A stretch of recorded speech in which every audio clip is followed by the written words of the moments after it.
அனைத்து பத்திரிகையாளர் நண்பர்கள் மற்றும் ஊடக நண்பர்கள் எல்லாத்துக்கும் என்னுடைய பணிவான வணக்கம் தெரிவிச்சுக்கிறேன். இனிய புத்தாண்டு நல்வாழ்த்துக்களையும் தெரிவிச்சுக்கிறேன். என்னை பொறுத்த வரைக்கும் ஒரு 15-20 வருஷம் தான் ஆன மாதிரி ஒரு ஃபீலிங் மனசுக்குள்ளே. ஆனால் 50 வருஷம் ஆகி போச்சு அப்படிங்கிறத நினச்சி பார்க்கவே முடியல. ஸோ இந்த வளர்ச்சிக்கு காரணமாக இருந்தது எல்லாம் ஆரம்ப காலத்துலேருந்து எனக்கு இதுக்கு ஊக்கம் கொடுத்த இந்த ஊர்லேருந்து நண்பர்கள் ஊக்கம் கொடுத்தாங்க. நிறைய பேர் வீட்டில் எங்கள் அம்மா என்ன நம்பினாங்க, நான் வந்துடுவேன் சினிமாவில் அப்படின்னு சொல்லிட்டு. ஸோ அதுக்கப்புறம் இங்கே சென்னை வந்ததுக்கப்புறம் எனக்கு ரொம்ப நாள் போராட்டத்துக்கு அப்புறம் எங்கள் டைரக்டர்கிட்ட எனக்கு ஃபஸ்ட்டு படம் 16 வயதில் அதில் வேலை பார்க்கறதுக்கான ஒரு வாய்ப்பு கிடைச்சது. நேற்று கமல் சாரை மீட் பண்ணி பேசிட்டு போது கூட சொன்னார், அந்த படம் ரிலீஸ் ஆகி ஒரு 1.5 வருஷம் 2 வருஷத்துக்குள்ளே எல்லாருமே அப்படி ஒரு மாற்றம்.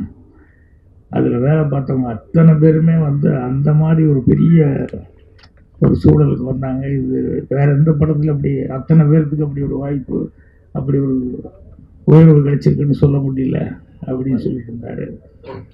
ஸோ அப்படி 16 வயதில் அதுதான் முதல் படமாக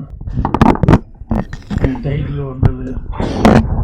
அது வரைக்கும் நான் அந்த சான்ஸ் தேடும்போது கொஞ்சம் ஒரு ஆர்வ கோளாறில் ஒரிஜினல் பேர் வச்சுக்காம யாராவது கேட்டால் கொஞ்சம் வேறு மாதிரி பேர் இருக்கணும்னு சொல்லி பேர் என்னென்னு யாராவது கேட்டாங்கன்னா சான்ஸ் தேடி கோவை ராஜா அப்படின்னு சொல்லி கார்டை தூக்கி விட்டு சொல்லிட்டு இருந்தேன். ரொம்ப நாள் அப்படி சொல்லிகிட்டு இருந்தேன். அப்புறம் 16 வயது டைமில் தான் டைட்டில் கார்டு போடும்போது அவர் பாலகுரு சார், ஐயோ ராஜன் என்ன என்சியாக பண்ண. அப்போ தான் யோசிச்சுட்டு சொன்னேன், இல்லை எங்கள் அம்மா எனக்கு வச்ச பேர் பாக்யராஜ். அந்த பாக்கியத்தை நான் இழக்க விரும்பல. நானாக ராஜன் ரத்திட்டி ராஜன் என்ன சொல்லிக்கிட்டேன். அதனால் அந்த பாக்யராஜுங்கிறதே போடுங்க அப்படின்னு சொன்னேன். அப்புறம் தான் கே பாக்யராஜ்னு போட்டார். எங்கள் டைரக்டர் ஒன்றும் ஷாக் ஆகிட்டார். ஐயோ எவன் என் புதுசாக இருந்தால் கே பாக்யராஜ்னு வந்திருக்கு, இல்லைங்க நம்ம ராஜன் தான் அப்படின்னு சொன்னதுக்கப்புறம் தான் அப்படியே ஐயா உன் பேர் அதுதானா அப்படின்னாங்க. ஸோ அந்த அம்மா வச்ச அந்த பாக்கியத்தை இழந்துடக்கூடாதுன்னு அந்த பேர் கொடுத்தேன். அதுக்கப்புறமா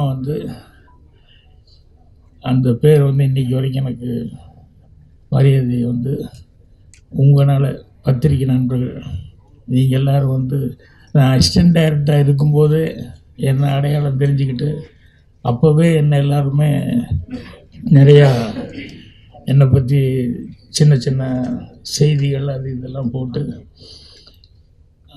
எங்கள் டைரக்டர் எப்படி பிரபலமாகிட்டு இருந்தாரோ அப்போவே கூடவே அவர் கூட அசிஸ்டண்ட் ஒரு பையன் இருக்கான் பாக்யராஜன். அந்த பையன் கொஞ்சம் சீக்கிரமாக நல்லா வருவான் அப்படிங்கிற மாதிரி எல்லோரும் கவனிக்கிற அளவுக்கு இருந்தது. எங்கள் டைரக்டரே கூட கிழக்கே போகிற ரயில் படத்துலேயே ஒரு நாள் ஷூட்டிங் முடிச்சுட்டு சாயங்காலம் எல்லாம் பேக்கப் ஆகிற நேரத்தில் வண்டிக்காக ஏதோ வெயிட் பண்ணிட்டு இருக்கும்போது அவர் அப்போவே எல்லாத்தையும் வச்சுட்டு சொன்னார். எனக்கு அப்புறம் என் பேர் எடுத்து கொடுக்குற அளவுக்கு, எனக்கு ஒரு மரியாதை கொடுக்குற அளவுக்கு வர்றது ராஜன் தான் வரப்போகிறான் அப்படின்னு. ஏன்னா அவர் கடைசி வரைக்கும் ராஜன் ராஜன்னே தான் கூப்பிட்டுருந்தார்.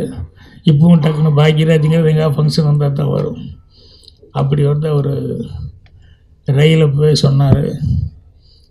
அதுக்கப்புறம் ஒவ்வொரு படத்துலையும் கொஞ்சம் கொஞ்சமாக அசிஸ்டன்ட் டைரக்டரு, அப்புறம் டைலாக் ரைட்டர், அதுக்கப்புறம் ஸ்டோரி ரைட்டர்னு அதுக்கப்புறமா ஹீரோவாக நடித்தது. எனக்கு கிழக்கே போகிற ரயிலப்போ அந்த சுதாகர் கரும்புள்ளி செம்புள்ளி குத்தி கழுதியில் உட்கார வச்சுருவாங்க. அவன் பனிஷ்மெண்ட்டு வில்லேஜில் அந்த கழுதை இழுத்துட்டு வர்றதுக்காக அந்த ஊரில் யாரோ ஒருத்தர் கூப்பிட்டா, யாரை கூப்பிட்டு இழுத்தாலும் அந்த கழுதி இழுக்கும்போது அவன் கேமரா ஓடுதான் கேமராவே பார்த்துக்கிட்டு இருந்தான். டைரக்டர் திட்டிக்கிட்டே இருந்தார். வேறு வழி இல்லாமல் அப்புறம் நான் அது வேஸ்ட் எடுத்து கட்டிட்டு ஒரு டவல் ஒன்று போட்டுக்கிட்டு நான் வந்து அந்த கழுதையை பிடிச்சி இழுத்துட்டு வர மாதிரி நான் இழுத்தேன். அப்போ தான் வந்து சரி அசிஸ்டன்ட் டைரக்டருங்கிறனால லட்சுமி வந்து நம்மெல்லாம் ஸ்டில் எடுத்து இது பண்ணாங்க. கோயம்புத்தூர் நான் போய் அந்த படம் ரிலீஸுக்கு போனப்போ பார்த்தா எங்கே பார்த்தாலும் நான் கழுதையை பிடிச்சி நிற்கிற மாதிரி போஸ்ட் போட்டாங்க. எங்கள் பாட்டி என்னை கேட்டாங்க, ஏன்டா போய் இந்த கழுதையை பிடிச்சி எடுத்துகிட்டு வர்றது இதுக்காட்டா சென்னைக்கு மெட்ராஸுக்கு போனேன் அப்படின்னு சொல்லிட்டு, இல்லை அது நடிக்கிறது தான் அப்படி போகிறேன் ஊர் பூரா மானம் கெடுது எல்லோரும் பார்த்தும்போது உங்கள் பேரன் கழுதை இழுத்துட்டு வரேன் அதுக்கு தான் போனானோ அப்படின்ட்டு. அப்போ எங்கள் அம்மா வந்து ஒரு வார்த்தை சொன்னாங்க, ஏன்னா அந்த சுதாகர் பையன் செஞ்ச கேரக்டரு ஏன் அந்த மாதிரி நீ செய்யக்கூடாதா அப்படின்னு மாதிரி அம்மா கேட்டாங்க. அப்போ நான் அம்மாக்கிட்ட வந்து இல்லைம்மா அதுக்கு ஒரு உருவங்கள் அதுக்கு இப்படி இருக்கணும் அப்படி இருக்கணும், ஏன் உனக்கு எல்லாம் நல்லா தான் இருக்குன்னா, இல்லை உனக்கு காக்கைக்கு தன் குஞ்சு பொண்ணு கொஞ்சம் அப்படி தான் இருக்கும், ஆனால் அதுக்கு வேறு வித்தியாசமாக இருக்கணும். இல்லை நீ வேணா பாரு, உங்கள் டைரக்டர் உன்னையே மறுபடியும் ஹீரோவை வச்சு படம் எடுப்பார், இது கூடி சீக்கிரம் நடக்கும் கண்டிப்பாக அப்படின்னு சொல்லி எங்கள் அம்மா சொன்னாங்க. ஸோ அப்போ வந்து சரி ஒரு தாய்க்கு வந்து இருக்கக்கூடிய ஒரு ஆர்வத்தில் அவங்க வந்து சொல்கிறாங்க அப்படின்னு சொல்லிட்டு அதை நான் சாதாரணமாக எடுத்துக்கிட்டேன். ஆனால் அதுக்கப்புறம் டைரக்டர் வந்து நான் அசிஸ்டன்ட் டைரக்டராக வேலை பார்த்தேன். அதுக்கப்புறம் வந்து புதிய வார்ப்பில் போய் தான் நீ தான் என் ஹீரோ அப்படின்னு சொல்லி என்னை ஃபிக்ஸ் பண்ணதுக்கப்புறம் தான் வந்து அப்புறம் முதல் நாள் ஷூட்டிங் முடிஞ்சு அப்போ கூட அம்மாவுக்கு நான் லெட்டர் எழுதலை. ஏன்னா ரஷ்ஷு சென்னைக்கு வந்து அதுக்கப்புறம் அங்கே கொண்டு வந்து தேனியில் ஒரு டென்ட்டில் கொண்டு வந்து ஒரு தேட்டரில் கொண்டு வந்து போட்டு பார்த்துட்டு ரஷ் பார்த்துட்டு காலையில் நிவாஸ் எங்கள் டைரக்டர்லாம் போய் பார்த்துட்டு வந்துட்டு ஓகே அப்படின்னு கை கொடுத்து நம்ம ஷூட்டிங் கன்டினியூ பண்ணுறோம், நல்லா இருக்குது, நீ ஹீரோ கன்ஃபார்ம்டு அப்படிங்கிற மாதிரி சொல்லிட்டு ஷூட்டிங் ஸ்டார்ட் பண்ணார். அதுக்கப்புறம் தான் அம்மாவுக்கே வந்து லெட்டர் எழுதுனேன், இந்த மாதிரி உன் வாய் முகூர்த்தம் நீ சொன்ன மாதிரியே வந்து நான் வந்து ஹீரோவை வந்து நடிச்சிட்ருக்கிறேன் அப்படின்னு சொல்லிட்டு. ஆனால் ஒரு பேட்லுக்கு படம் ரிலீஸுக்கு ஒரு 20 நாள் 15-20 நாள் இருக்கும்போது திடீர்னு எங்கள் அம்மாவுக்கு வந்து உடம்பு சரியில்லாமல் போய் அதுக்கப்புறம் படம் ரிலீஸுக்கு 20 நாளைக்கு முன்னாடியே இறந்துட்டாங்க. அது ரொம்ப மனசு கஷ்டமாக இருந்தது. ஆனால் கிழக்கு போண்டையில் அதுலெல்லாம் ஒர்க் பண்ணது அசிஸ்டன்ட் டைரக்டர் இருந்ததெல்லாம் எங்கள் அம்மாவுக்கு வந்து தெரியும். ஸோ புதிய வார்ப்புகளில் வந்து நான் நடித்து அவங்க பார்க்க முடியல. அதில் தான் ஒரு டைலாக் எழுதும்போது எழுதியிருப்பேன், இந்த பக்கத்து வீடு கூட்டிகிட்டு இருக்கும்போது பக்கத்தில் அந்த பூக்காரி கேரக்டர் ஒரு என்னவா தெரியா நீங்களே கூட்டிகிட்டு இருக்கீங்க, வீட்டில் சொல்லி ஒரு கல்யாணம் பண்ணி வச்சுட்டா உங்களுக்கு கொஞ்சம் சிரமம் இல்லாமல் சிரமம் குறையுமா இருக்கு. நான் கேஷுவலாக இல்லைங்க அம்மா அப்பா ஒத்துழைல எல்லாம் போய் சேர்ந்துட்டாங்க அப்படின்ட்டு, அதனால் நான் தான் பண்ணிக்கணும் அப்படிங்கிற மாதிரி சொல்லி சொன்னேன். நான் அதுக்கப்புறம் படம் பார்க்கும்போது தான் எனக்கு ஷாக் ஆனேன்.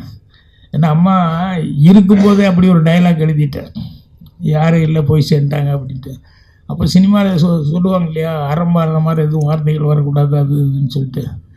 ஸோ இப்படியெல்லாம் சொன்னதுங்கிறது அது படம் பார்க்கும்போது எனக்கே ஃபீலிங்காக இருந்தது. ஸோ புதிய வார்ப்புகளிலிருந்து அதுக்கப்புறம் அப்போவே பத்திரிகைகள் வந்து எல்லாருமே ஊடகங்களில் வந்து எனக்கு நல்ல ஒரு உத்வேகம் தர்ற மாதிரி என்னுடைய சூர்லாசத்தினங்களுக்கு முன்னாலேயே சிவபுரோஜாக்கள் டைலாக்ஸ் எல்லாம் எழுதுனதுனால நிறமாறாத பூக்கள் கதை எழுதியிருந்தேன். ஸோ எல்லாம் பத்திரிகை நண்பர்கள் எல்லாருமே வந்து எனக்கு ஊக்கம் கொடுத்தாங்க. அதுக்கப்புறமா ஒரு 3 படம் பண்ணதுக்கப்புறம் நான் சூர்லாசத்தினங்கள் வந்து பண்ணேன். ஸோ அது ஃபஸ்ட்டு படம் டைரக்ஷன் பண்ணதுலேருந்து அதுக்கப்புறம் படிப்படியாக உங்களுடைய ஆதரவில், ஏன்னா அந்த ஹீரோவை நடித்தா ஹீரோவை ஃபஸ்ட்டு படம் ஹீரோவை நடித்தேன். அதுக்கப்புறம் பார்த்தா அடுத்த படமே வந்து வில்லனாக நடித்தேன். கன்னி பருவத்தில் வந்து நான் வேலை பார்த்த கம்பெனி அப்படிங்கிறதுனால அங்கே வேறு ஆள் கிடைக்கலன்னு நான் யாருக்காவது டெஸ்ட் எடுத்துகிட்டு இருக்கும்போது அதை பார்த்துக்கிட்டே இருந்துட்டு இல்லை அவரே நடிக்க வச்சா நல்லா இருக்குன்னு சொல்லிட்டு வில்லன் ரோல் செய்ய சொன்னாங்க. கன்னி பருவத்தில் வில்லன் ரோல் செஞ்சேன். அப்போ கூட நடிக்கிறதுக்கு இஷ்டம் இல்லாமல் டைரக்ஷன் மட்டும் பண்ணால் போதுன்னு நினச்சேன். ஆனால் சூர்லாசத்திரங்கள் ஸ்டார்ட் பண்ணப்போ அந்த கேரக்டருக்கு போட்டிருந்தாலும் எங்கேயோ டப்புன்னு ஒரு வாரம் இருக்கும்போது போயிட்டான். அவனுக்கு தான் நன்றி சொல்லணும். ஏன்னா அவன் போனதுனால தான் நான் வந்து மறுபடியும் மேக்கப் போட்டு டைரக்ஷன் பண்ணேன். அதுலேருந்து அப்புறம் ப்ரொடியூசர் இல்லை நீயே பண்ண அப்படின்னு சொல்லிட்டாங்க. ஸோ இன்றைக்கி வரைக்கும் உங்களுடைய ஆதரவில் எனக்கு எல்லாமே நல்லபடியாக நடந்துருக்கு. அதுக்கு உங்கள் எல்லாத்துக்குமே நன்றி சொல்லணும். அதே மாதிரி வந்து எனக்கு சினிமாவில் நான் வந்து வந்திருக்கேன்னா ஊர்லேருந்து வரும்போது சினிமாவை பற்றி கொஞ்சமாக சினிமா படம் பார்த்து அந்த நாலேஜ் தான் இருந்த ஒழிய வேறு பெருசாக ஒன்றும் இல்லை. இங்கே வந்ததுக்கப்புறம் தான் ஒவ்வொன்றா நான் கற்றுக்கிட்டேன். சினிமாவில் வந்து இந்த வளர்ச்சிக்கு மெயினாக இருந்தது என்னென்னா, எனக்கு முன்னால் டைரக்ட் பண்ணியிருந்தாங்களே அந்த படங்கள், ஒரு பீம்சிங் ஆகட்டும், பிஆர் பந்துலு சார் ஆகட்டும், ஸ்ரீதர் சார், கே பாலச்சந்தர் சார் வந்து எல்லாருமே, கேஎஸ்ஜி, இப்படி எல்லா டைரக்டருடைய படங்கள் பார்த்து அந்த பாதிப்பு வந்து என்னை அறியாமல் என் மனசுக்குள்ளே ஊறி இருந்தது. அதுதான் வந்து எனக்கு வந்து ஒரு பெரிய பேஸாக இருந்தது. அதே மாதிரி புத்தகம் அப்படிங்கிறது வந்து முதல்ல ஸ்கூலில் படிக்கும்போது சரியாக படிக்காம விட்டேன். அதுக்கப்புறம் வெளியே வந்து காலேஜும் ஒரே வருஷம்தான் ஃபெயிலியர் ஆனதுக்கப்புறம் தான் இந்த புத்தக படிப்பு அப்படிங்கிறது வந்து எனக்கு வந்து அது மேலே ஒரு ஆர்வம் வந்ததுக்கப்புறம் நிறையா புஸ்தகங்கள் அதெல்லாம் படிச்சுட்டு அதுக்கப்புறம் கொஞ்சம் கொஞ்சமாக என்னுடைய நாலேஜ் வந்து வளர்த்துக்கிட்டேன். ஒரு சின்ன வயசு விஷயம் ஒன்று சொல்கிறேன். என்னென்னா, எங்கள் அம்மா எப்போவுமே ஸ்கூலுக்கு 1ஆம் கிளாஸ் அந்த வெள்ளாங்கோயிலில் படிக்கும்போது ஸ்கூலுக்கு போயிட்டு மத்தியானம் வரும்போது எங்கள் அம்மா வீட்டில் இருந்தாங்கன்னா ஒரு பெட்டியை திறந்து எனக்கு இந்த தேன் மிட்டாய் வாங்கிறதுக்காக இந்த ஓட்டை போட்ட ஒரு காலனா, அந்த காலத்தில் அந்த ஓட்டை போட்ட காலனாவை வந்து கொடுப்பாங்க. நான் போய் எங்கள் பக்கத்தில் போகிற ஒரு சின்ன கோனார் கடை இருந்து அந்த கோனார் கடையில் கொண்டு போய் அதை கொடுத்துட்டு அந்த தேன் மிட்டாய் வாங்கிட்டு போவேன். ஒரு நாள் வந்தப்போ எங்கள் அம்மா வீட்டில் இல்லை. அது என்னடா அம்மா இல்லைன்னொன்னே தேன் மிட்டாய் வாங்குறதுக்கு என்ன பண்ணுறது இல்லை, பெட்டியில் தானே இந்த பெட்டியில் தானே எடுப்பாங்கன்னு சொல்லிட்டு நான் பெட்டியை திறந்து அதுக்கப்புறம் காசு கொண்டு போய் அந்த கடையில் கொண்டு போய் கொடுத்தேன். அவர் கோனரை பார்த்துட்டு என்ன பண்ணு அப்படின்னாரு. தேன் மிட்டாய் அப்படின்னு வாங்கி சாப்பிட்டு சாயங்காலம் ஸ்கூல்லேருந்து வரும்போது பார்த்தா வீட்டில் அந்த முத்தமாக நெல்லெல்லாம் காய போடுற இடம் அந்த மாதிரி எங்கள் அம்மா உட்காந்துருக்கு. ஒரு சுற்றி ஒரு 7-8 பேர் இருக்காங்க. அந்த கோனர் இருந்தார். அப்போ எங்கள் அம்மா போனோடனே எல்லோரும் என்னை பார்த்துட்டே சிரித்தாங்க. எனக்கு ஒன்றும் புரியல. அப்புறம் போனோடனே அவங்க அம்மா என்னடா பண்ண மத்தியானம் அப்படின்னு. அப்புறம் இல்லை நீ இல்லை. அப்புறம் நான் காசு எடுத்து பெட்டிலேருந்து காசு எடுத்துகிட்டு நானே கொண்டு போய் கொடுத்து தேன் மிட்டாய் வாங்கிட்டேன் அப்படின்ட்டு. இதா காசு அப்படின்னு சொல்லிட்டு எங்கள் அம்மா காமிச்சாங்க. அது என்னென்னா மோதிரம். எனக்கு என்ன ரவுண்டாக இருந்தது அப்படின்னு சொன்னோன்னே நான் எடுத்து கொண்டு போய் தங்க மோதிரம், அதை கொண்டு போய் கோனார் கடையில் கொண்டு போய் கொடுத்து தேன் மிட்டாய் கொடுங்க. அப்போ எங்கள் அம்மா சிரிச்சுக்கிட்டே சொல்லிச்சு, இது மோதிரம்டா, இது காசு இல்லை அப்படின்ட்டு. இது தங்கத்தில் இது பண்ணது. கோனார் எவ்வளோ தங்கமான மனிதனாக இருந்தால் பையன், சின்ன பையன், யாருக்கும் தெரியாது, நீ போய் கொடுத்து அவர் பாட்டை வாங்கி போட்டு பேசாமல் போயிருக்கலாம். அவர் வந்து எங்கள் மத்தியானம் வீட்டில் இல்லையான்னு எங்கள் அம்மா என்கிட்ட வந்து கேட்டுட்டு அப்புறம் குழந்தை இப்படி தெரியாமல் கொண்டு கொடுத்தது, அந்த மோதிரம் கொடுத்து மிட்டாய் கேட்டதுன்னு சொல்லி எவ்வளோ தங்கமான மனிதன் அப்படின்னு இப்போ எல்லாருமே சுற்றி இருந்தவங்க எல்லாருமே பார்க்கும்போது இது எனக்கு வந்து என்னென்னா ஒரு நேர்மையாக இருக்கணும் அப்படிங்கிறதுக்கு பாருங்கள், அவ்வளவு ஆழமாக, அவ்வளோ சின்ன வயசில் எனக்கு வந்து ஆழமாக பதிஞ்சது. அதுலேருந்து எங்கேயும் விலகக்கூடாது அப்படின்னு சொல்லிட்டு. ஸோ அதே மாதிரி இன்றைக்கி காலையில் எனக்கு வந்து நான் படத்தில் வச்சுருப்பேன் சண்முகமணின்னு பேர் வச்சுருப்பேன். அந்த பையன் கூட நந்தகோபால் கூட சண்முகமணி நடிச்சிருப்பான். அவர் என்னுடைய ஒரிஜினல் சண்முகமணி மாஸ்டர், அமெரிக்காவில் இருக்கார். காலையில் 6:30 மணிக்கு ஃபோன் பண்ணி பாக்யராஜ் பிறந்தநாள் வாழ்த்துக்கள் அப்படின்னு சொல்லிட்டு அவர் எனக்கு அவங்க வீட்டில் இருக்கவங்க எல்லாருமே பேசி எனக்கு வாழ்த்து சொன்னாங்க. என்னென்னா எனக்கு ரொம்ப மனசுக்கு நிறைவு என்ன அப்படின்னா, நான் படித்த வாத்தியார்கள் அவங்ககிட்டெல்லாம் வந்து இன்னைக்கு வரைக்கும் படிப்பு சரியாக படிக்கலைன்னா கூட அந்த வாத்தியார்கிட்ட பழகிறதுல, அவங்ககிட்ட பேசுகிறதுல, அதுல எல்லாம் வந்து ஒரு நல்ல இது வச்சுருந்தேன். இதெல்லாம் வந்து எனக்கு மனசுக்கு நிறைவான இது. அதே மாதிரி இங்கே சினிமாவுக்கு வந்ததுக்கப்புறம் வர்றதுக்கு முன்னால் இருந்து புரட்சித் தலைவர் எம்ஜிஆர் அவர்கள் வந்து அவரை பற்றி, அவர் எப்படி அடுத்தவங்களுக்கு ஒரு ஹெல்ப் பண்ணுறது, எந்த அளவுக்கு ஒருத்தர் கஷ்டம்னு சொன்னோம்னா எந்த அளவுக்கு ஹெல்ப் பண்ணுவார் அப்படிங்கிற அவருடைய குணாதிசயங்கள் இதெல்லாம் எனக்கு மனசில் பதிஞ்சது. அதே மாதிரி வந்து சிவாஜி சாரை பற்றி சொல்லுவாங்க, ஆனால் நேரடியாகவே அனுபவிச்சது என்ன அப்படின்னா, யார் எந்த வயசு சின்ன பையனாக இருந்தால் கூட அவருடைய சர்வீஸுக்கு டைரக்டர்னு சொல்லி ஒத்துக்கிட்டா வந்து டைரக்டர் சொல்லுங்கள் என்ன வேணும் என்ன அப்படின்னு சொல்லி கேட்குறது.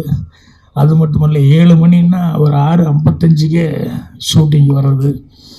இதெல்லாம் இவங்கக்கிட்ட வந்து பார்க்கும்போது எத்தனை வருஷம் அவங்க நடிச்சிட்டு இருக்காங்க. அவ்வளோ வருஷம் ஆனாலும் அதுதான் வந்து அவங்களுடைய ஃபஸ்ட்டு படங்கிற மாதிரியே அவங்க வந்து டைரக்டர் கொடுக்குற மரியாதை, அந்த டைமுக்கு வர்றது அப்படின்னு. ஸோ இதெல்லாமே எனக்கு ரொம்ப மனசில் இருந்தது. இப்போ இவங்கெல்லாம் சீனியர்ஸ் தான்.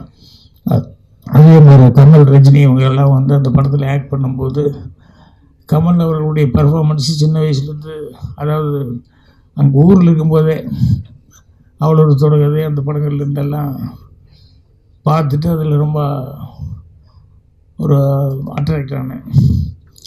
அதுக்கப்புறமா வந்து இங்கே 16 வயதில் படத்தப்போ தான் ரஜினி அவருக்கு தமிழ் அப்போ கொஞ்சம் தமிழ் கேட்டு கேட்டு தான் மனப்பாடம் பண்ணோம். கொஞ்சம் பேசுகிறதெல்லாம் படிக்க வராது. அதனால் அவருக்கு டைலாக்கு சொல்லி கொடுத்துறது, ஒரு தடவை சொல்லுங்கள், ஒரு தடவை சொல்லுங்கள், ப்ளீஸ் ப்ளீஸ் இன்னொரு தடவை சொல்லுங்கள். ஸோ ஒரு 8 தடவை 10 தடவை சொல்லிச்சுட்டு சொல்லுவார்.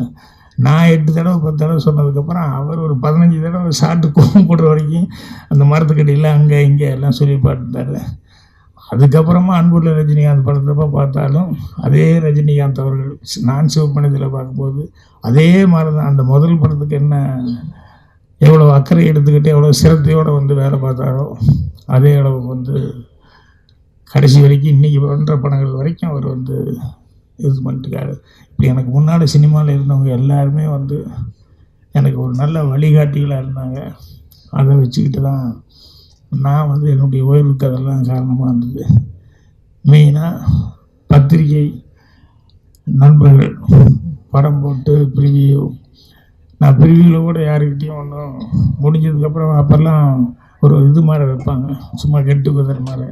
பட் அங்கே நான் படத்தை பற்றி எதுவுமே பேச மாட்டேன். என்னென்னா அவங்களா பார்த்துட்டு அவங்களா எழுதுறது அதுதான் கரெக்டாக இருக்க முடியும். நம்ம வேறு மாதிரி படத்தை பற்றி எதுவும் பேசக்கூடாது அப்படிங்கிற மாதிரி இருந்தது.